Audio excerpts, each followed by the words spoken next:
been scarred and I've been bruised. I have learned just what to do. I need to leave my past behind me. I need to look to the future. No matter what will come. Good afternoon, guys. It's afternoon in Tata. It may not be afternoon when you watch. I know you guys sometimes watch like as early as the time of release, which is midnight, but it's afternoon now as we're shooting. So to the people that have been with us longitudinally, welcome back home. To the people that have recently joined us, guys, we're growing as a family. Welcome, guys. Welcome. It's lovely to have you in our space. My name is Ziyanda Mavumengwana. I'm a clinical psychologist by profession and author, most recently, my most recent and exciting title, author of the book called You Okay, but the stuff that happened to you wasn't.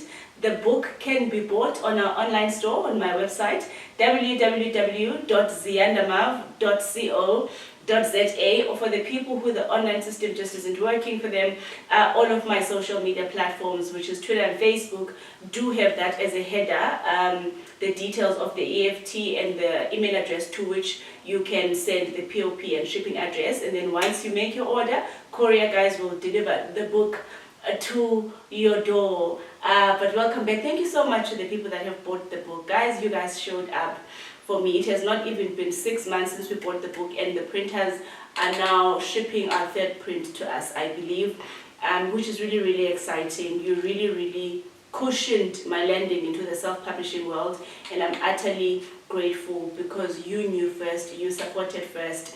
Before we could even sit down and implement a marketing strategy and a distribution strategy, the UK audience was the largest cohort that pushed word of mouth, that bought and told other people to buy. Thank you, and thank you. We are doing Imposter Syndrome today.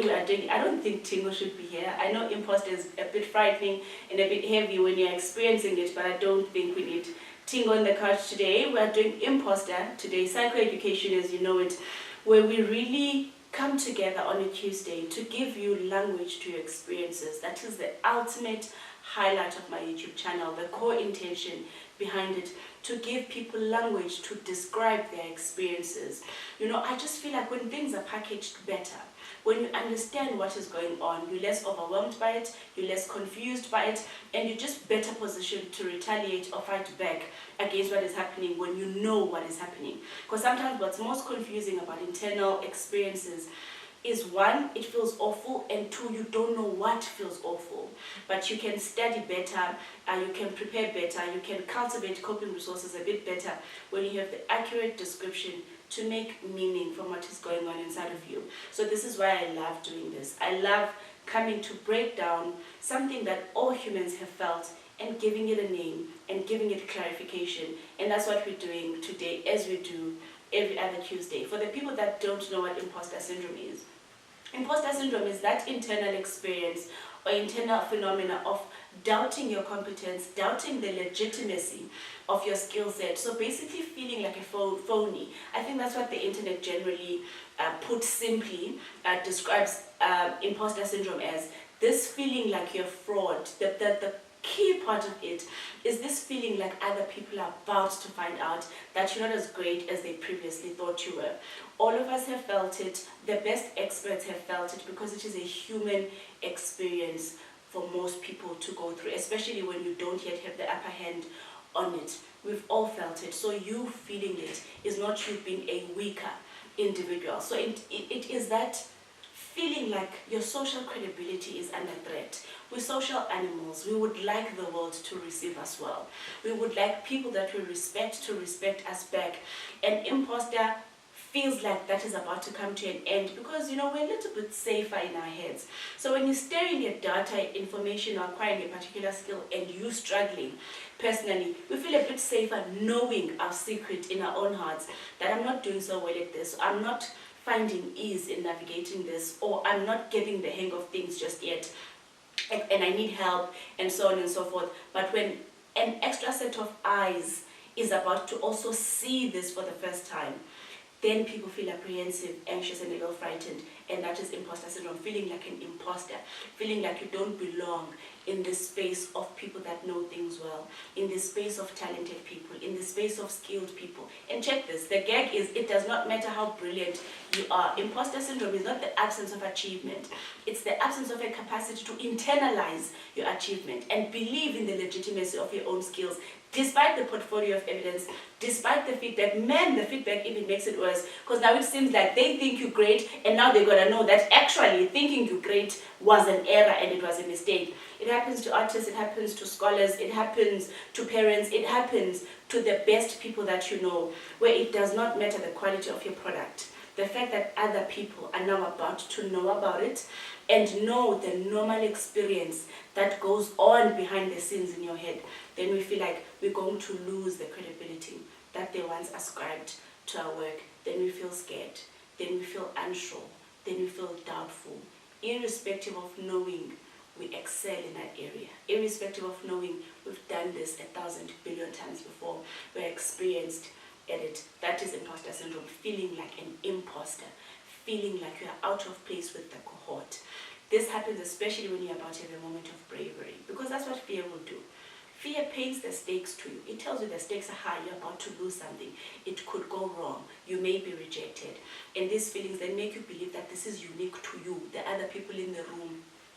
And this happens because, one, thoughts are an internal experience. So we are often left out of the next person's journey and map and experience of navigating things. So when you look at them, it just looks like they're humaning with ease. So when you look at how you struggled with the graph, you're just like, man, I'm sitting amongst great people, and when I look around, it doesn't look like they're overwhelmed. And I know deep on the inside, this information is very overwhelming to me. Believe me, we have the dignity of privacy when it comes to thoughts, so our thoughts are on the inside. The fact that you cannot see fear, doubt, uncertainty, insecurity painted in a person's face, it does not mean they are unfamiliar with the experience. All humans have felt human emotions and had human things happen to them. It's human to be scared. It's human to be unsure. It's human to want to belong and to want to be respected. All people long for it, all people want it, and nobody feels good when that is withheld or when they are at the risk of it happening to them. Novelty by design is the first stage of acquiring information. You're going to be a novice at something, you're going to be an amateur at something before you cultivate expertise and polished competency. So feeling out of place, feeling unsure is naturally the first stage of knowledge acquisition. If you want to be knowledgeable, if you want to be skilled, if you want to be proficient, you gotta go through the series of stages of acquiring that skill set. And confused, amateur, not knowing is part of the package. It is the stage of getting information. Fitness begins with the absence of fitness. Knowledge begins with not knowing, then finding out, and then knowing. Being skilled begins with being novice, acquiring a skill, then practicing it and perfecting it, and then becoming absolutely brilliant at it. So take this as an inevitable beginning of a journey you've committed to taking, and welcome the experiences that come with it. To be an amateur is the beginning stage of accumulating maturity in something. To be great at something is an eventuality after a journey has been completed, and each journey has a beginning. So these feelings of being frightened, these feelings of being exposed, the only thing that can be exposed about you is how human you are. And all humans are simultaneously a masterpiece in one area and a work in progress in another one. Polished in an area of competency and still figuring it out in another one. And each phase of the competency game has a beginning. So you may think, oh, maybe the senior profs don't, experience this. Maybe the well-known writer does not experience this. Maybe the well-celebrated artist does not experience this. But believe me, when they enter a new phase, they're at the beginning of that phase. So novelty is something known to all of us. People aren't about to think you're a fraud. They are likely going to see you as a human being. And believe me, if they're experts, they've visited the place of novelty before. So generally, experts don't judge amateurs. Actually, we think in our heads that they're going to judge us, but they've been where we are. Possibly a couple of times, because brave people, I'm scared to be found out, I'm scared to make mistakes, I'm scared to not know. So they're well acquainted with the feeling of what things feel like when they're still wild, chaotic, not really well known yet.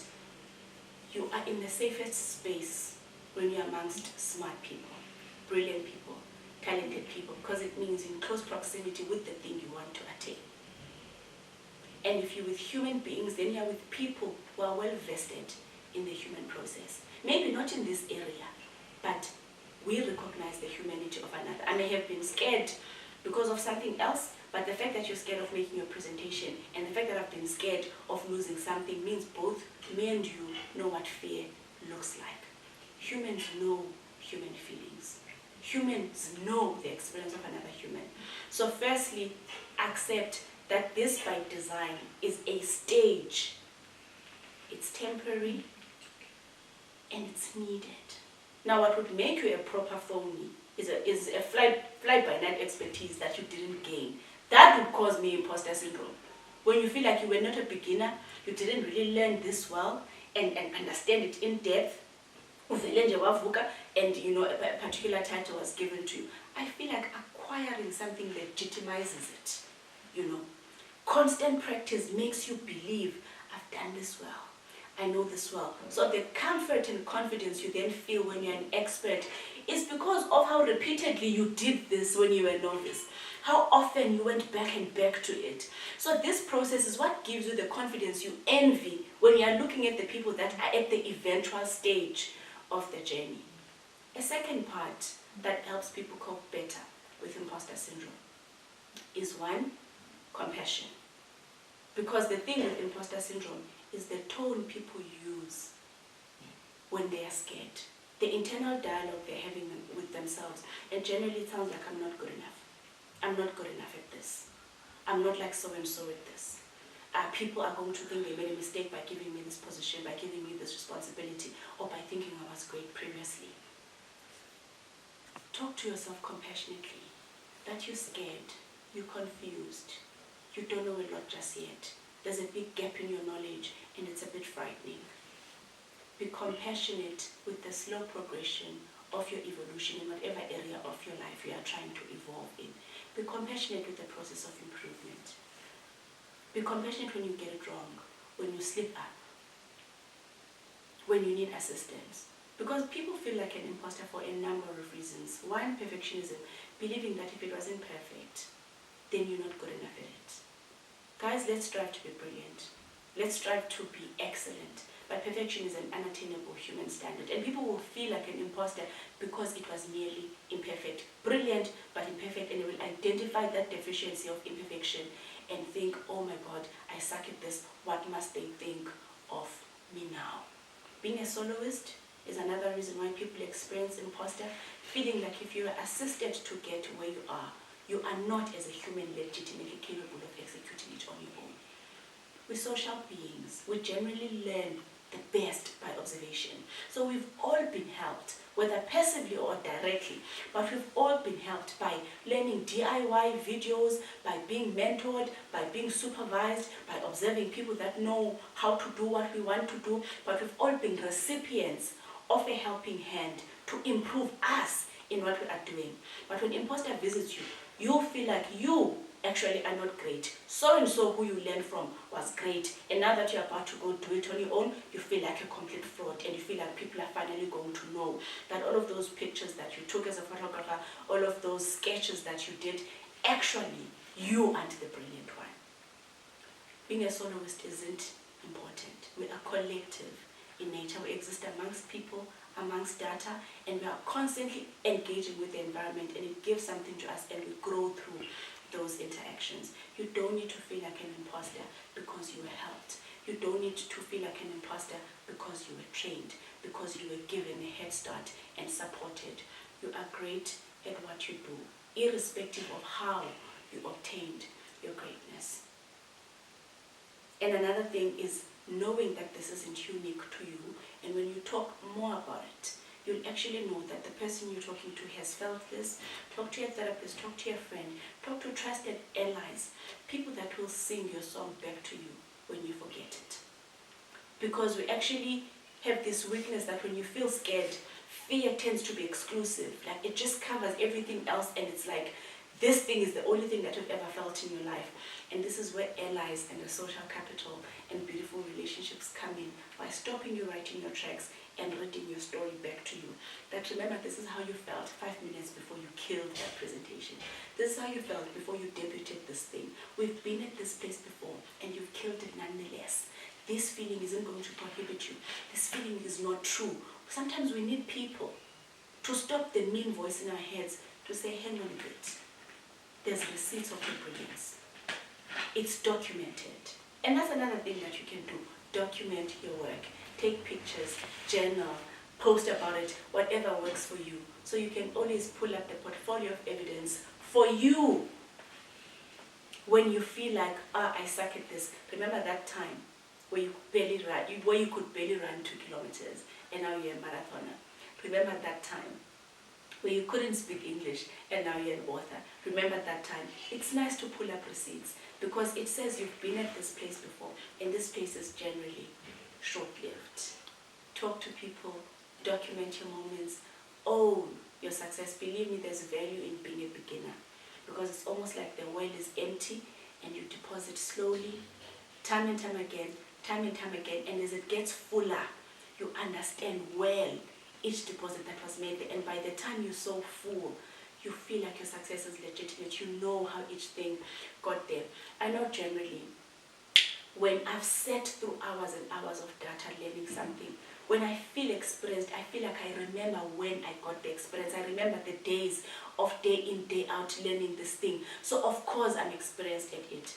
And it is okay for your experience to not be global. So you can be brilliant in one thing, and in some rooms you're a novice. In some rooms you're an amateur. There are spaces where I feel like I'm the mentor in them, but that is not global. You're not dumb when you walk into an area where here you're a beginner, here you're outsmarted, and I hope for your sake there are smarter people than you in that room so they can deposit their knowledge into you. Do not allow imposter to put you in the prison of wanting to be a global success, because that is not feasible. Humans are talented in this, superior there, a little inferior there. And also do not allow imposter, because this is another thing. When people don't have a natural genius in something, they feel like an imposter. Where they feel like your knowledge was learned. It does not come from the inside. You're not naturally a smart person, actually. You were taught and you were taught well. Now that you're amongst really smart people, you're like, I should not be in this table. I feel like an absolute fraud because actually I memorized this, I practiced it. I'm not as naturally gifted at it, and now they're about to know because now I'm with the real A-listers. Knowledge is knowledge. Skill is skill. And we all have it, got it with ease in one area because either we're naturally gifted, talented, or some because we experienced and some because we're well trained. It doesn't matter, now the knowledge is here. So that is what imposter is, and compassion is my advice to you. One, to understand that novelty is inevitable. If you want to know something, you first have to admit that you don't know. That time takes care of collecting expertise, and that the things you are feeling are human. And how I cope is I document my moments. I co-travel with brilliant people that don't mind reinforcing what I have forgotten. And two, I've done this so many times that now when fear comes to whisper into me, I'm already like, you make a good point. I know the stakes are high, but we've done this dance before. And how the story ends, it ends with me knowing. So at first I will begin as not knowing. The entire process in between will be finding out, and in the end, I will know. So you're not a fraud. You're not about to be exposed. The best thing, or the worst thing for that matter, that people can find out about you is that you're human. And where's the surprise there? So even if the imposter is like, they're finally going to know, ask it to complete the sentence. Finally going to know what? That I'm human, that I'm a work in progress, that I'm imperfect, that I'm scared, that I'm unsure. That's what they're going to find out. So let them expose away. Let them expose away. And I always will recommend psychotherapy, guys, because it does this thing where it cleans up and fixes the inside of you. So you don't have this constant fear of what people would know if they knew the inside of you. You're like, they're going to know something that I'm okay with it being known. I'm okay with who I am. I'm okay with my imperfections. I'm okay with my mistakes. So I'm not scared of being exposed. What are you going to expose? But when we carry shame stories inside of us, we don't want people to see too closely because we think what they will see is not worthy of being seen. And self-worth is really something you ought to rectify in therapy. Alright, we'll call it there and we will see you guys 2 weeks from now. Bye. I've been scarred and I've been bruised. I have learned just what to do. I need to leave my past behind me. I need to look to the future. No matter